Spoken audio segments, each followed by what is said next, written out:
నమస్తే, welcome to social post markets. నేను విష్ణు. ప్రస్తుతంతో పాటు certified financial planner doctor Bachchu Anil Kumar గారు ఉన్నారు. వారితో మాట్లాడదాం. సార్ అనిల్ గారు నమస్తే. సార్ నమస్తే అండి. అనిల్ గారు, ఇవాళ మార్కెట్ క్లోజింగ్ ఎక్కడో చూద్దాం ఒకసారి. నిఫ్టీ విషయానికి వస్తే 24,853 వద్ద క్లోజ్ అయింది, 93 పాయింట్ల నష్టంతో. సెన్సెక్స్ విషయానికి వస్తే 212 పాయింట్ల నష్టంతో 81,583 వద్ద క్లోజ్ అయింది. కొంత స్వల్ప నష్టాలతో ఇవాళ మంగళవారం నాడు మార్కెట్లు కొంత క్లోజ్ అవ్వడం జరిగింది. సో ఏంటి ఇవాళ మార్కెట్లో టాప్ లూజర్స్ ఎవరు అండ్ టాప్ గెయినర్స్ ఎవరు అసలు? సో టాప్ లూజర్స్కి వెళ్ళే ముందు ఫస్ట్ థింగ్ ఏంటంటే, మనం ఈ వీక్ స్టార్ట్ అయినప్పుడు ఏంటంటే చాలా భయాలతో మొదలైంది. ఫ్రైడే రోజు ఎండ్ అయిన మార్కెట్స్ నెగిటివ్గా ఎండ్ అయ్యాయి. అండ్ మన ఏదో ఈ యుద్ధం కొంచెం ఎస్కలేట్ అవ్వచ్చు ఇరాన్ మళ్ళీ ఇజ్రాయెల్ మీద. బట్ తీరా చూస్తా ఏంటంటే అంత ఎక్కువగా ఉండకపోవచ్చు. ఒక 1 వీక్ to 10 డేస్లో ఎప్పుడైనా ఆగిపోయే అవకాశాలు ఉంది. ఇది లాంగ్ టర్మ్ వార్ కాదు అనే సంకేతాలు వీకెండ్ వచ్చాయి. ఆ సంకేతాల వల్లే మనం చూసాము ఓవర్ నైట్ నిన్న ఎస్టర్డే కూడా మార్కెట్స్ మంచిగా క్లోజ్ అయ్యాయి. ఇవాళ అదే నిన్న రాత్రి ఎటువంటి బాంబింగ్స్ ఏం జరిగినా కానీ అంత ఎక్కువగా అనుకున్నంత ఇంటెన్సిటీ కానీ ఇద్దరికి అటు రెండు వైపులా కూడా ఎక్కువ రోజు లాంగ్ టర్మ్ వార్ చేద్దామనే ఉద్దేశం లేదనే జరిగినప్పుడు ఏంటంటే మన భయాలు ఏముండిందంటే, మన మార్కెట్స్కి మేజర్ భయాలు క్రూడ్ ఆయిల్ ప్రైజెస్. సో అవి అనుకున్నంతగా ఎస్కలేట్ అవ్వలేదు. మోర్ దాన్ అంటే 74 దగ్గర అయిపోయింది. ఈవెన్ నేను రాత్రి యూఎస్లో కానీ బయట కూడా చూసుకున్నా $74 దగ్గర అయిపోయింది. కాబట్టి సో ఆ ఎఫెక్టే ఇవాళ మార్కెట్లో చూసాము. అంత ఎక్కువగా భయాలు అనుకున్నంత అయితే నెగిటివ్గా పోలేదు. సో వి స్టిల్ ఓన్లీ 0.37% అనేది మోర్ ఆర్ లెస్ ఫ్లాట్ అని చెప్పుకోవచ్చు. బట్ కాకపోతే ఏంటంటే, జనరల్గా ఇట్లాంటి ఫ్లాట్ ఉన్నప్పుడు కొన్ని సెక్టార్లు అట్లీస్ట్ కొన్ని గ్రీన్గా ఉంటాయి. బట్ ఇవాళ మాత్రం ఎక్సెప్ట్ ఐటీ తప్ప అన్ని సెక్టార్లు కూడా వెదర్ సెక్టోరల్ ఇండెక్స్లు కావచ్చు ఆర్ ఇది మన market cap index like small cap mid cap కూడా అన్నీ కూడా కొంచెం డౌన్ ఉన్నాయి తప్పించి మేజర్గా పెద్ద భయపడాల్సిన ఇండెక్స్ల విషయంలో మాత్రం అంత భయపడాల్సింది జరగలేదు. సో ఇది ఒక మంచి సైనే, కన్సిడరింగ్ ఒక యుద్ధం జరుగుతున్నప్పుడు ఇట్లాంటివి ఉన్నాయంటే it shows that resilience in Indian market అనమాట. డొమెస్టిక్ ఇన్వెస్టర్స్ అవ్వచ్చు, ఎఫ్ఐఐస్ కూడా అంతగా భయపడట్లేదు. ఇండియన్ మార్కెట్ స్ట్రక్చరల్లీ స్ట్రాంగ్గా ఉందనేది it's an indication, strong indication. So ఎందుకంటే లాస్ట్ 2-3 మంత్స్లో 5-6 యుద్ధ భయాలు వచ్చినా ఎక్కడా మనకు ఎటువంటి భయం లేకుండా స్టిల్ మనం లైఫ్ టైం హైకి దగ్గరలోనే ఉన్నాం. థియరిటికల్లీ 26,000కు 24,800కి వీఆర్ రిలేటివ్లీ క్లోజర్ దాన్ వేరే వార్ లాస్ట్ టైం కన్నా కంపేర్ చేసుకుంటే. కమింగ్ టు ఈరోజు మేకర్స్, మూవర్స్ అండ్ షేకర్స్ ఏమున్నాయో చూసుకుంటే ఏంటంటే, సో మనకి గెయినర్స్ మాత్రం లార్జ్ క్యాప్లో చూసుకుంటే మనకి మజ్గావ్ డాక్ ఒకటి మళ్ళీ రికవర్ అయింది, బాగా రికవర్ అయ్యి 4.4% పెరిగింది. సో 3,300 వన్ ఆఫ్ ద అంటే not life time high but మళ్ళీ మంచి రికవరీ అయింది. సీజీ పవర్ కూడా 1.7% పెరిగింది. సీమెన్స్ ఒక 1.5% పెరిగింది. రీజన్ ఏంటంటే, సీమెన్స్ వచ్చేసి 4,100 కోట్ల high speed network, rail network ఏదైతే ఉందో దానికి ఆర్డర్ వచ్చిందనమాట. సో దట్ రిఫ్లెక్టెడ్ ఈవెన్ మధ్యలో మిడ్ డే 2.5% కూడా పెరిగింది Siemens. So in the end 1.53% దగ్గర ఇవాళ at the end of the day grow అయిందనమాట. ఇంకొకటి మనం అనుకున్నట్టు ఇప్పుడు చెప్పినట్టు ఓన్లీ ఒకటే sector which was positive today was IT. IT కూడా ఎందుకంటే నెగిటివ్స్ ఎక్కువగా లేవు. యుఎస్ మార్కెట్లో there might be on the whole recovery అయ్యి ఉండొచ్చు, ఐటీకి ఇంత ఇబ్బంది లేదు అనే అదొక reason. Plus already year lot of correction వచ్చేసింది, ఆల్రెడీ బేస్లో ఉంది. సో ఇట్లాంటి టైంలో ఏమైందంటే, జనరల్గా డిఫెన్సివ్ సెక్టర్ ఎఫ్ఎంసీజీ ఉంటుంది. ఇట్లాంటి ఈ కేసులో ఎటువంటి దొరకనప్పుడు ఐటీ తప్ప అదర్వైజ్ మేజర్ రీజన్ అయితే ఏమీ లేదు. ఐటీ స్టాక్స్కి, ఐటీ సెక్టర్కి వెరీ స్ట్రాంగ్ రీజన్ గ్రో అవ్వడానికి ఏమి లేదు. బట్ స్టిల్ మనం టెక్ మహేంద్ర కానీ ఎల్ఎన్టీ కానీ ఈవెన్ మిడ్లో స్మాల్లో కూడా IT stocks did wonderful today. So ఇది 1.5-1.2% పెరిగాయి రెండు లార్జ్ క్యాప్ స్టాక్స్. ఈవెన్ మనం మిడ్ క్యాప్లో కూడా చూసుకున్నా కానీ హిటాచి ఎనర్జీ ఒకటి, అది ఒక 6% పెరిగింది. క్రిసెల్ కూడా ఫైనాన్షియల్స్ స్ట్రాంగ్గా ఉన్నాయి కాబట్టి 4.78 వచ్చింది. ఇంకొకటి మనం చూసాం గార్డెన్ రీసెర్చ్ లాస్ట్ ఇయర్ నుంచి హ్యూజ్గా పెరుగుతూ వస్తుంది. స్టిల్ అగైన్ మళ్ళీ 3.43% పెరిగింది. Gillette and Aditya Birla, Gillette వచ్చేసి ఎఫ్ఎంసీజీ ప్లే. ఇట్లాంటి టైంలో usually they have done well, వాళ్ళ నంబర్స్ బాగున్నాయి. ఆదిత్య బిర్లా క్యాపిటల్ కూడా అందుకే 2.5% వరకు. అండ్ లాస్ట్ మనం పెరిగిన వాటిలో స్మాల్ క్యాప్లో చూసుకుంటే నేను చెప్పినట్టు ఐటీలో రామిన్ఫో 20% అప్పర్ లిమిట్ హిట్ అయింది. ఇంకొక ఫిన్టెక్ కంపెనీ జేఎంజే ఫిన్టెక్ అని, అది కూడా ఒక 20%. ఒక ఇన్ఫ్రా కంపెనీ వచ్చేసి మాత్రం అర్బన్ ఇన్ఫ్రా, యూనిషైర్ అర్బన్ ఇన్ఫ్రా అని, అది ఒక 20%. ఇవన్నీ small caps. 1 or 2 order based తప్పించి లాంగ్ టర్మ్ ప్లే మాత్రం వీటిలో కూడా ఇవాళ హిట్ అప్పర్ సర్క్యూట్ అయిన వాటికి కూడా లాంగ్ టర్మ్ ప్లే అయితే కనబడట్లేదు.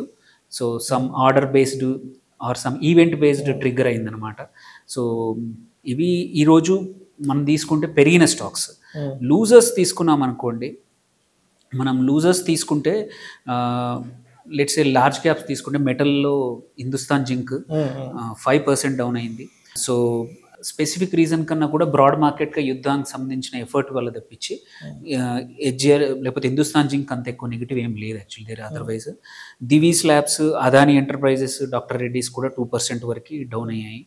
ఫార్మా ఇవాళ when compare to other indexes చూసుకుంటే 1.5% వరకు కూడా డౌన్ అయింది pharma index. Driven by both doctor Reddy's, Sun Pharma రెండు కూడా 2% ప్లస్ డౌన్ అయినాయి కాబట్టి they are major components of pharma index కూడా డౌన్ అయింది. స్మాల్ క్యాప్లో కూడా మనం చూసుకుంటే డౌన్ అయిన వాళ్ళు చూసుకుంటే జిందాల్ స్టీల్ అండ్ పవర్ ఒక 3.4%, వారీ ఎనర్జీస్ 3.37 పెరిగింది. Already it has grown so much.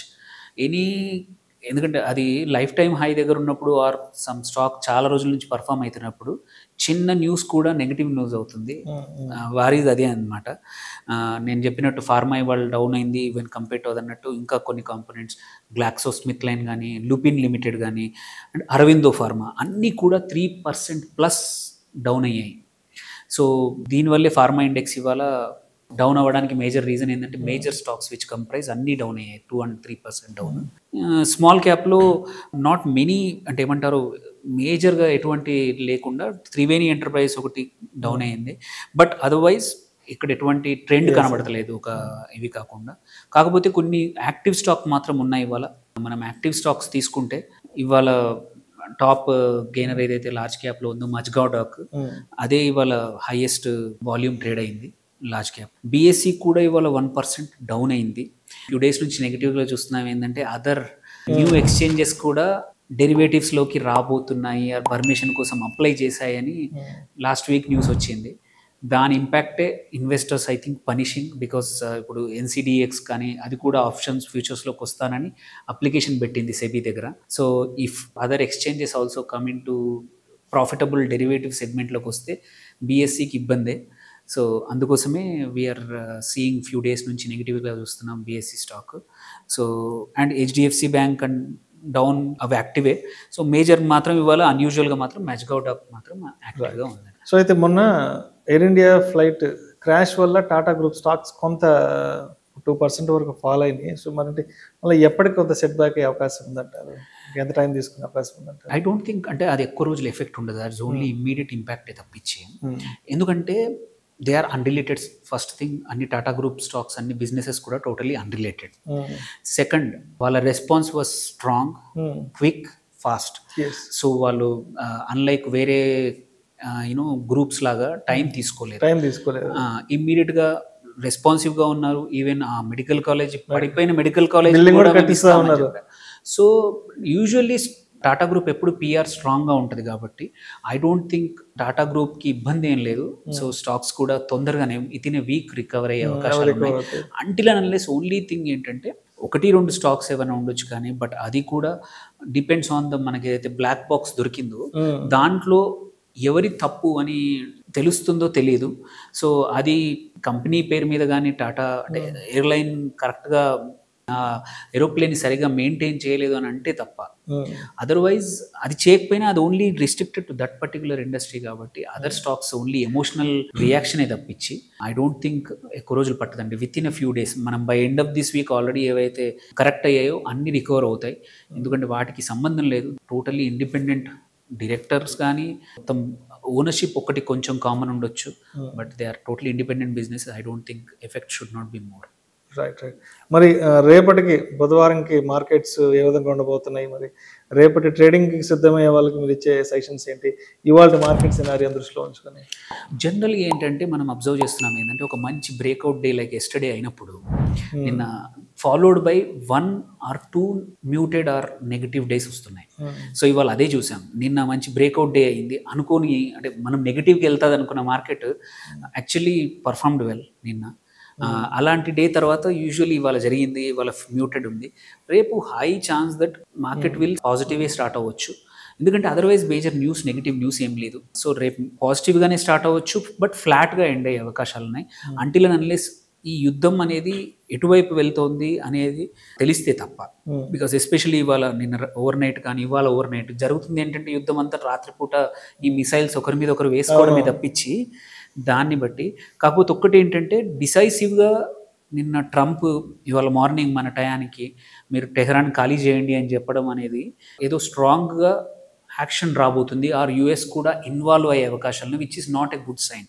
Actually ఏంటంటే యుఎస్ ఇన్వాల్వ్ అయితే ఏంటంటే ఇది మిడిల్ అయ్యి ఫుల్ బ్లోన్ వార్గా కానీ, ఆర్ కొన్ని రోజులకు కూడా ఏదైతే స్ట్రైట్ ఆఫ్ హోర్ముజ్ గిట్ట కొంచెం బ్లాక్ అయిందంటే మాత్రం ఆయిల్ ప్రైస్ పక్కా పెరిగే అవకాశాలు ఉన్నాయి. సో ఇలాంటి టైంలో అది అట్లాంటి ఫుల్ బ్లోన్ వారు యుఎస్ ఇన్వాల్వ్ అవ్వకపోతే మన ఇండియన్ మార్కెట్స్కి బెటరు, ఈవెన్ గ్లోబల్ మార్కెట్స్కి బెటరు. సో అదొక్కటే రిస్క్ కనిపిస్తుంది, కానీ అదర్వైజ్ మన ఎటువంటి ఇష్యూస్ లేవు. మేబీ థర్స్డే యూఎస్ డేటా వచ్చినా అంత పెద్ద మనకి ఎఫెక్ట్ ఉండదు. మన డొమెస్టిక్ డేటా అయితే అంత నెగిటివ్ లేదు. సో ఆన్ ద హోల్ రేపైతే ఫుల్ పాజిటివ్ ఉండకపోవచ్చు, బట్ ఫ్లాట్ ఉండే అవకాశాలు ఉన్నాయి. But opportunities same. ఐటీ కొన్ని రోజులు ఇంకా కొన్ని రోజులు కంటిన్యూ చేసే అవకాశాలు ఉన్నాయి, బికాస్ బాటమ్ అవుట్ అయింది లాస్ట్ మనం చూసుకుంటే ఈ ఇయర్ మొదటి నుంచి. సో ఎవరైనా తీసుకుంటే మాత్రం B10 ఐటీ స్టాక్స్ ఏవైతే ఉన్నాయో మిడ్ క్యాప్లో అండ్ స్మాల్ క్యాప్లో ఎస్పెషల్లీ వాటిలో స్టిల్ ఎంటర్ చేయొచ్చు, because they are at value అనేది when compare to their earlier position they are very good. Right sir, thank you sir, thank you so much Anil garu. Thank you అండి. ఇవాళ market analysis మన ఆడియన్స్కి చాలా క్లియర్గా అందించారు. Thank you so much. Thank you.